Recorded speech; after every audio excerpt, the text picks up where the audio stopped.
All right, let's continue our discussion of the Calles presidency. The last thing we talked about was a serious dispute his regime had with the United States, although that was resolved. In addition, a serious domestic dispute arose as a result of the growing opposition of the church to the whole modernizing thrust of the revolution. Under Calles, this opposition assumed the proportions of a civil war. In January of 1926, the church hierarchy signed a letter declaring that the Constitution of 1917, quote, wounds the most sacred rights of the Catholic Church, unquote, and disavowed the Constitution. Now, Calles could have negotiated or tried to calm them down. Instead, he doubled down. He responded by enforcing the anti-clerical clauses of the Constitution, which had lain dormant under Obregón. The Calles Law, as it was called, ordered the registration of priests with the civil authorities and the closing of religious primary schools. The church struck back by suspending church services throughout Mexico, a powerful weapon in a country so overwhelmingly Catholic. And they did so for a number of years. But neither this strike nor the boycott organized by the church, which urged the faithful to buy no goods or services except absolute necessities, neither of these things brought the government to its knees.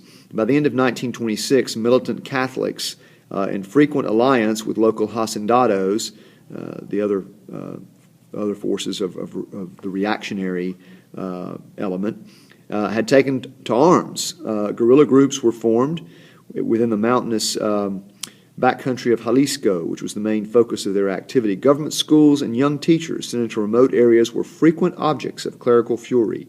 Many teachers were tortured or killed. The total number of Catholic guerrillas, known as Cristeros, was small. They were known as Cristeros because of their slogan, Viva Cristo Rey, long live Christ the King. The numbers were small, but federal commanders helped to keep the insurrection alive by the brutality of their repressions. By the summer of 1927, however, the revolt had largely burned itself out, and Calles could turn his attention to the forthcoming presidential election of July 1928.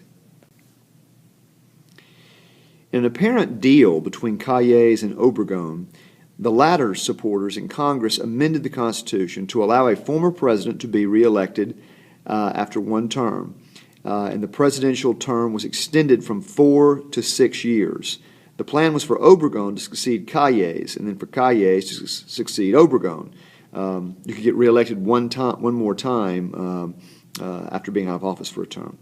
Angered by this arrangement, two frustrated presidential hopefuls, General Francisco Serrano and Arnulfo Gomez, began to conspire against Obregón and Calles. Calles acted decisively. The plotters were seized and shot, and Obregón remained the only candidate.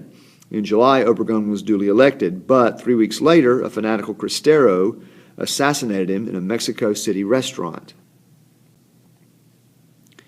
With the passing of the formidable Obregón, Calles became the jefe maximo, the first chief or the maximum chief or maximum boss of the revolution. The presidents who successfully held office during what was to have been Obregón's 6-year term, Emilio Portes Gil, Pascual Ortiz Rubio, and Abelardo Rodriguez, were all Calles' stooges and obediently resigned when they incurred his displeasure. That's why there were 3 of them in the 6-year term. Now, during this time, in 1929, after crushing a rebellion that proved to be almost the last hurrah of the regional military strongmen, Calles organized the National Revolutionary Party, the PNR in Spanish, which would later become the PRI, or Institutional Revolutionary Party, as an instrument for pacifying the country and institutionalizing the rule of the revolutionary family, the military leaders and politicians who had ruled the country since 1920.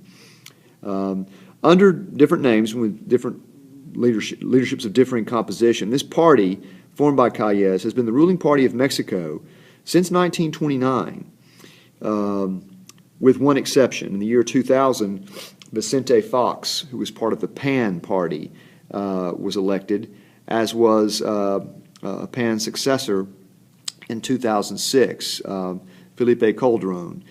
Last year, however, the PRI returned last fall to power.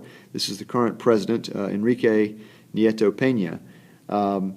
But since 1929, except for 12 years, the PRI ruled. Some people date the revolution as ending in 1920, some 1940, some the year 2000, because that's when the PRI was unseated, although it's firmly back in power now.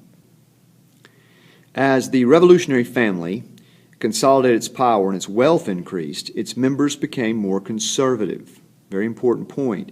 Their humble beginnings disposed the revolutionary generals to become even more corrupt and predatory than the old Porfirista aristocracy. As large landowners, they were naturally hostile to agrarian reform. As owners of construction firms and factories, they were naturally hostile to strikes and unions.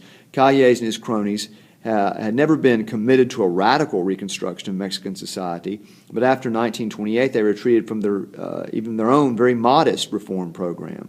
To camouflage their shift to the right and validate their revolutionary credentials, they indulged freely in anti-clerical demagoguery and excesses. But frankly, this language and these acts blew new life into the dying Cristero movement, causing a brief but bitter new conflict that took many lives.